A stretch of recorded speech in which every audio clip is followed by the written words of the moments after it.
Kondisinya adalah Assalamualaikum. Di bawah asuhannya AAG. Kenal ibu AAG, insya Allah sekarang sudah ya, setelah sekarang. Oh, Ustaz disilakan. Ye, Bapak, Ibu.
Baik, terdengar jelas suaranya?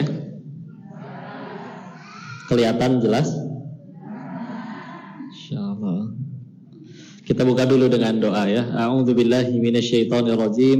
Bismillahirrahmanirrahim. Rabbishrah li sadri wa yassir li amri wahlul 'uqdatam min lisani yafqahu qawli. Rabbana zidna ilman warzuqna fahman birahmatika ya arhamar rahimin. Subhanaka la ilma lana illa ma 'allamtana innaka antal alimul hakim. Allahumma inna nas'aluka ilman nafi'an wa rizqan thayyiban wa 'amalan mutaqabbalan. Amin ya rabbal alamin. Bismillahirrahmanirrahim. Assalamualaikum warahmatullahi wabarakatuh. Alhamdulillahi rabbil alamin. Alhamdulillahilladzi anzala sakinata fi qulubil mu'minin liyazdadu imana ma'a imanihim. Segala puji teruntuk hanya kepada Allah yang atas karunia, nikmat, kuasanya kita bisa berkumpul di tempat yang baik, dalam kegiatan yang baik, beserta orang-orang yang baik juga. Semoga ini jadi wasilah kita pulang dalam keadaan yang baik, husnul khatimah. Salawat beserta salam semoga selalu tercurah kepada junjungan kita baginda Rasulullah Muhammad sallallahu alaihi wasallam beserta keluarga dan sahabatnya, dan semoga Allah sanggupkan kita istiqomah dalam meniti sunnah-sunnahnya insyaallah. Amin ya rabbal alamin. Salam takzim kami wabil khusus kepada Komandan Lanut Landasan Udara Jenderal Besar Sudirman, Letkol Naf Janur Yudo Anggoro MTR Han beserta Ibu Dias Janur Yudo Anggoro dan ketiga anaknya ya, satu putri, dua putra yang semoga Allah jadikan anak yang salih-salihah, berbakti, ahli ilmu, ahli agama, ahli Al-Quran, jadi cahaya bagi umat insyaallah. Dan ayah, ibu, bunda yang dirahmati Allah, yang izin saya belum sanggup menyebutkan namanya satu persatu karena yang paling penting dimuliakan oleh Allah, bukan disebut oleh si Koko ya. Si Koko mah gini aja ya. Alhamdulillah bisa diizinkan ngaji bareng di sini. Tidak ada yang kebetulan. Semoga pertemuan ini bisa membuat kita tambah dekat dengan Allah insyaallah. Sambil nanti kita juga akan menutup doa, mendoakan sekaligus katanya perpisahan nih dengan Pak Letkol untuk sertijab dan nanti lanjut ke amanah selanjutnya ya. Makanya tema yang diambil permintaan dari Bunda bahwa semua orang itu pernah salah. Betul ya. Karena memang Allahnya sendiri berfirman di Quran surat ke-35, surat Fatir ayat ke-45. Ini juga ayat yang jadi kabar baik, kabar gembira bagi siapapun yang ngerasa kayaknya saya punya salah ya. Kepada siapapun, wabil khusus kepada Allah. Allah berfirman, A'udzubillahi minasyaitonirrajim. Bismillahirrahmanirrahim. Walau yu'akhidullahu an-nas bima kasabu ma taraka 'ala dhuhriha min dabbah walakin yuakhiruhum ila ajalim musamma. Ini kata Allahnya nih, kalau sekiranya manusia bikin dosa kontan balasannya segera saat itu juga, maka kata Allah tidak akan tersisa makhluk yang bergerak bernyawa di muka bumi ini. Kosong, habis. Sehingga maknanya kan dua. Satu, nggak ada yang luput dari dosa. Dua, ternyata dosa sekecil apapun ternyata layak kita itu dimatikan. Ya. Tapi pertanyaannya kan, loh, kenapa masih ramai begini? Masih begitu banyak manusia miliaran di planet bumi ini. Kenapa masih banyak? Kata Allah, walakin akan tetapi yuakhiruhum, diakhirkan untuk mereka. Sampai kapan? Ila ajalim musamma, sampai waktu yang sudah ditentukan. Ya. Jadi kalaupun akhirnya ngelihatnya pakai dua sudut pandang ya. Kalau ke diri sendiri, mungkin kita akan pernah ngerasain ada waktu di mana ya Allah, saya mau sampai kapan ya hidup kayak gini? Tahu ini teh salah, nggak boleh dilanjutin, harus berhenti, bakal jadi keburukan. Terus di hati itu ada ngerasa, Allah munafik, ntar juga balik lagi. Kepalan basah, nyemplung aja sekalian. Sok-sokan, ya. Atau kadang dengan cara yang lebih lembut, saya tuh layak nggak ya diampunin sama Allah? Hati-hati ya. Perasaan seperti itu was-was syaiton, bukan dari kerendahan hati, ya. Karena setan nggak suka kita tobat, tapi setan juga nggak mungkin mencegah kita tobat. Contoh, aduh saya pengen sholat tobat, saya sadar punya salah, ambil wudhu gak mungkin kita digebugin di tempat wudhunya. Setannya udah standby, nyekek dari belakang, nendang dari belakang, dicekek, dijambak, ditinju, enggak, dicubit ginjalnya, enggak mungkin. Ya. Terus gimana cara dia ngalangin? Kasih aja was-was. Allah, sok-sokan tobat, ntar juga balik lagi, munafik lah, ntar diomongin orang dan lain-lain. Tenang aja, karena dia nggak bisa apa-apa, ya. Maka kalau ke diri, ingatnya ayat yang tadi, ya Allah, berdasarkan ayat tadi, maka kalau memang Allah sudah gak ada niatan untuk ngampunin saya, berdasarkan ayat tadi, harusnya saya udah mati waktu lagi maksiat.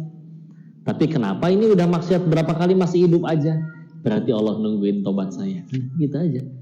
Ya. Karena sekali lagi, kalau memang Allah udah kepalang benci sama kita, selesai. Dimatiin waktu lagi maksiat saat itu juga selesai, bisa. Gampang, mudah demi Allah. Kenapa masih hidup tadi? Allah nungguin, ya. Kok ntar diomongin, so-soan sekarang nongkrongnya di pengajian, Instagramnya juga ku tengok sekarang postingnya hadis-hadis, so alim, sok soleha. Pernah ada yang ngomong kayak gitu? Nah, jawab aja, ikut ngaji bukan tanda orang alim, tapi tanda pengen jadi alim. Baru juga pengen, belum tentu jadi.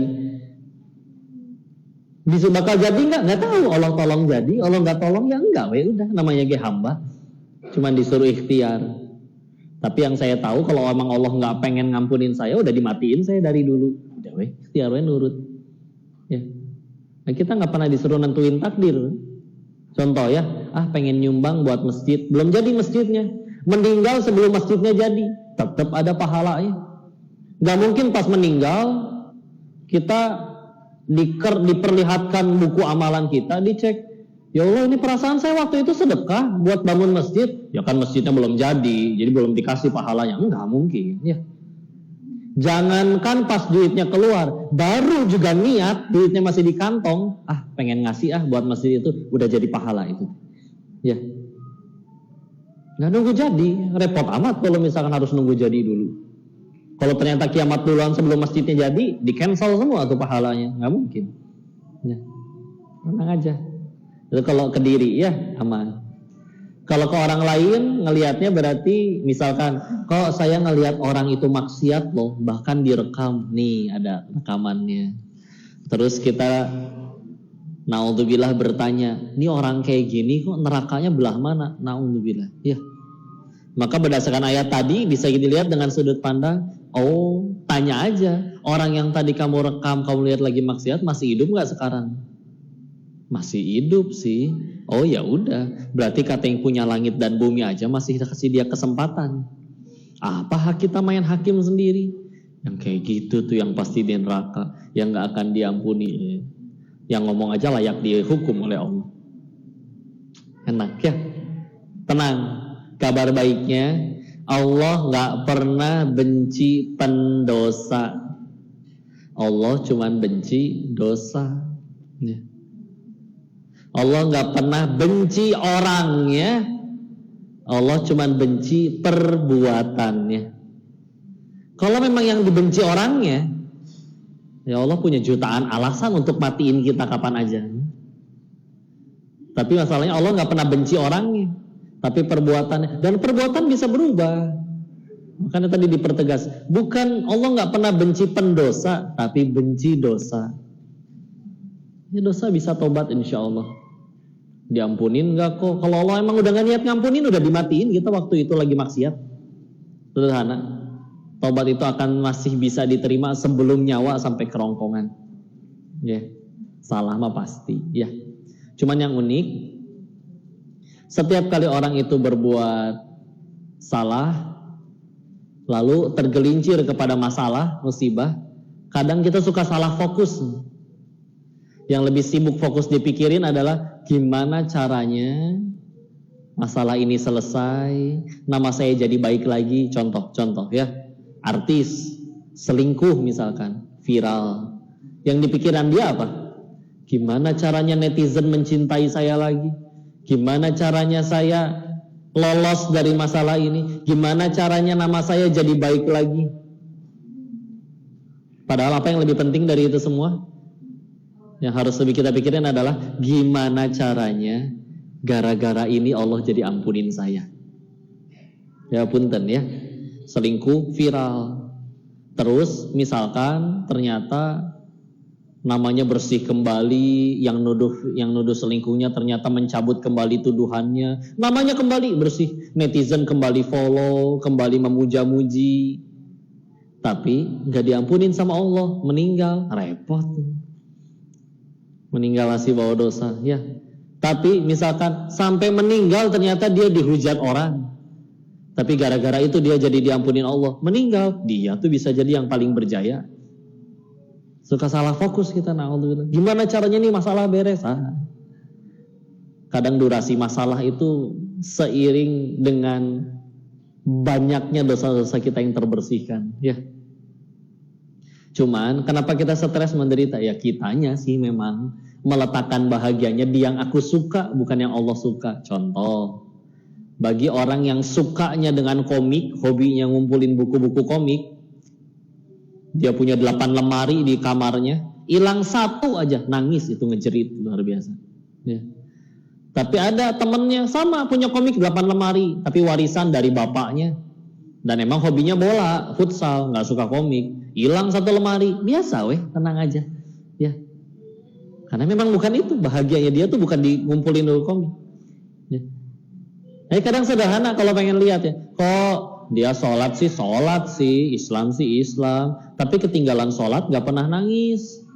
Pas kehilangan jabatan baru nangis. Oh itu beda. Ya. Kok dia sholat sih, tapi ketinggalan sholat gak pernah nangis. Tapi waktu hilang duit, wah ngejerit-jerit. Ya kelihatan berarti ya bahagianya di mana. Dan itu yang bikin kita lama-lama jadi lemah. Jadi lemah, gampang stres, gampang menderita. Punten ya. Sebelum kita punya segala macam keinginan itu, contoh waktu kita masih anak-anak, jujur, lebih mudah bahagia anak-anak atau orang dewasa? Anak-anak mah bahagianya kadang tanpa alasan, ya. Ngelihat semut, ngelihat hewan aja, ada cacing, ya seru sendiri, ya. Nyanyi nggak jelas ditepok tanganin, girang. Ya. Padahal kalau dipikir lagi pengetahuan dari segi ilmu nih, pengetahuannya anak-anak dan pengetahuannya orang dewasa lebih banyak siapa? Dewasa.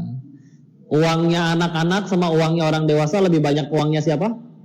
Dewasa. Kecuali Rafathar sama Cipung katanya, ya. Mereka nggak request juga lahir di keluarga yang itu ya. Terus ya udah, kenapa kita lebih sulit bahagia daripada anak-anak? Padahal uangnya banyakkan kita, ilmunya banyakkan kita yang dewasa. Ya, sederhana ya.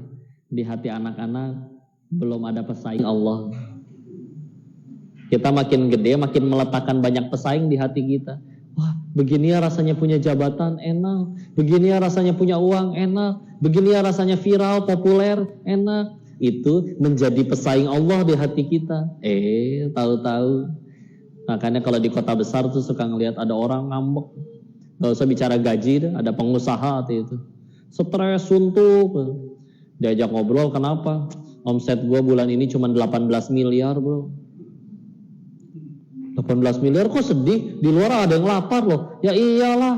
Biasanya juga tiap bulan minimal 20 miliar. Ini kurang nih 18 miliar. Turun 2 miliar. Pusing gue. Ya. Masya Allah. Ya. Ya udah, karena ada ilah lain di hatinya. Bukan berarti nggak boleh punya, enggak. Mangga, silakan punya. Tapi kalau misalkan sampai jadi pesaing Allah, ini yang repot. Ya. Karena aslinya segala hal yang kita terima itu judulnya aslinya tuh masih ujian. Belum jadi nikmat. Baru jadi nikmat sederhana. Kalau jadi jalan tambah dekat sama Allah. Contoh ya. Ini kan berarti ini ibu-ibu udah pada bersuami semua kan dia? Ada yang jomblo Bu? Nggak ada ya? Udah bersuami semua. Tenang Bu ya. Saya nanya kayak gini bukan pengen nafkahin, bukan ya. Jadi cuman nanti menentukan contoh yang akan saya bahas aja ya. Contoh ya. Ibu di WA sama suaminya misalkan. Ya. Is istri. Boleh kan? Istri ya. Kenapa suami jangan suzon dulu ya. Iya begini uang belanja kayaknya harus naik nih 30 juta. Insyaallah. Belum beres. 30 juta itu setiap minggu ya Bu ya. Insyaallah. Seneng gak Bu? Insyaallah. Gampang ya Pak. Nyenengin ibu-ibu tuh gampang. Tinggal dikasih khayalan mereka udah cukup bahagia ya. Ya sok Bu. Uang belanja 30 juta per minggu nikmat bukan? Ujian. Tadi kan udah dibilang. Ya. Ulangi. Ya.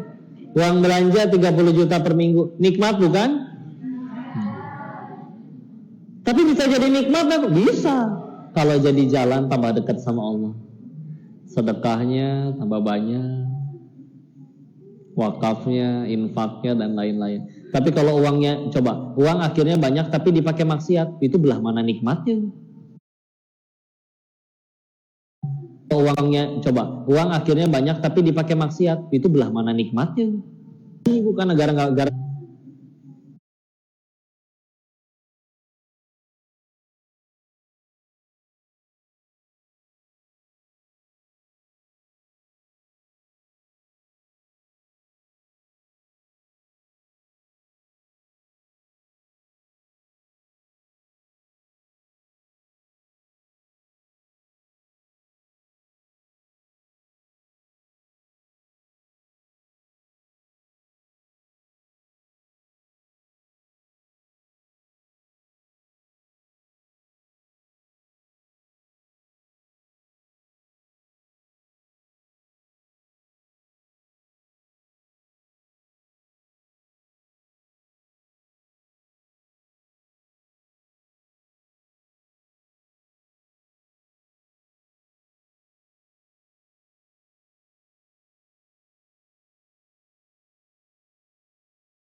Syaitonirrajim. Bismillahirrahmanirrahim. Wassalim radhiyallahu tabarakahu ta'ala an kulli sahabati rasulillahi ajma'in. Bismillahirrahmanirrahim. Hamdan syakirin, hamdan na'imin, hamdan yuwafi ni'amah wa yukafi mazidah. Ya Rabbana lakal hamdu kama yanbaghi li jalali wajhikal karim wa azimi sultanik. Allahumma salli ala sayyidina Muhammad wa ala ali sayyidina Muhammad. La ilaha illa anta subhanaka inni kuntu minadh dhalimin. Allahumma ighfir lil muslimina wal muslimat wal mu'minina wal mu'minat al ahya'i minhum wal amwat. Allahumma ighfir lana wa li walidina warhamhum kama rabbawna shighara. Ya muqallibal qulub tsabbit qulubana ala dinik. Allahumma a'inna ala dzikrika wa syukrika wa husni ibadatik. Ya Allah, berkahi majelis ini ya Allah. Ajarkan ilmu yang bermanfaat saja kepada kami ya Allah. Dan kami memohon kepadamu ya Allah, sama-sama kami bermunajat untuk selamatkan saudara-saudara kami di Palestina ya Allah. Anugerahkan kembali kemerdekaan mereka dari para penjajah Zionis Israel itu ya Allah. Cepat selesaikan ya Allah. Kami tidak tega melihat saudara-saudara kami, anak-anak tanpa dosa, para wanita tanpa dosa terbunuh di sana ya Allah. Jadikan siapapun yang kau gariskan harus wafat di sana, kau jadikan syahid dan husnul khatimah ya Allah. Ya Allah, maafkan kami, hamba-hambamu yang belum bisa berbuat banyak untuk saudara-saudara kami di sana ya Allah. Ya Allah, kami mohon jadikanlah ya Allah kemenangan untuk Palestina ya Allah. Bebaskan mereka dari para penjajah. Dan izinkan kami hamba-hambamu yang di sini untuk bisa jadi hambamu yang tambah takwa kepada dirimu ya Allah. Ya Allah, berkahi siapapun yang hadir di sini ya Allah. Wabil khusus pimpinan kami ya Allah. Selalu berikan beliau kesehatan, keberkahan dalam hidup beliau beserta keluarganya. Semakin kau bimbing langkahnya, semakin kau dekatkan dengan dirimu ya Allah. Semakin amanah, semakin dekat dengan ketakwaan, semakin dekat dengan para ulama, semakin dekat dengan amal salih yang kau terima ya Allah. Dan jadikan tahun depan segala hajat-hajatnya engkau kabulkan ya Allah. Jadikan, berikan segala apapun yang beliau inginkan kau mudahkan ya Allah. Ya Allah, semoga dilancarkan segala rangkaian kegiatannya ya Allah. Sertijabnya tahun depannya ya Allah, sehingga bisa sesko TNI untuk jadi kebaikan, jadi umat, jadi cahaya. Anugerahkan kepada keturunannya anak-anak yang solih solihah, yang hafiz hafizah. Anugerahkan kepada kami keturunan yang solih solihah. Rabbi habli minas solihin, Rabbi habli minas solihin, Rabbi habli minas solihin, Rabbi habli min ladunka dzurriatan thayyibatan innaka sami'ud du'a. Rabbi la tadharni farda wa anta khairul warithin. Rabbi ij'alni muqimas shalah wa min dzurriyyati rabbana wa taqabbal du'a. Allahumma inna nas'aluka husnul khatimah wa na'udzubika min su'il khatimah. Rabbana atina fid dunya hasanah wa fil akhirati hasanah wa qina adzaban nar. Subhana rabbika rabbil izzati amma yasifun. Wassalamun alal mursalin walhamdulillahi rabbil alamin. Makasih ayah ibu yang dirahmati Allah. Mohon maaf lahir batin jika ada kesalahan, seluruhnya datang dari kebodohan diri ini. Tolong dimaafkan dan dinasehati. Jika ada kebaikan pasti dari Allah dan kita bersyukur kepadanya. Dikembalikan dulu kepada Sadah, MC dan moderator. Wabillahi taufiq wal hidayah. Assalamualaikum warahmatullahi wabarakatuh. Izin dimatikan dulu, nanti kita ngaji lagi ya. Subhanakallahumma bihamdika asyhadu an la ilaha illa anta astaghfiruka wa atubu ilaik. Barakallahu fikum. Astagfirullahaladzim. Assalamualaikum.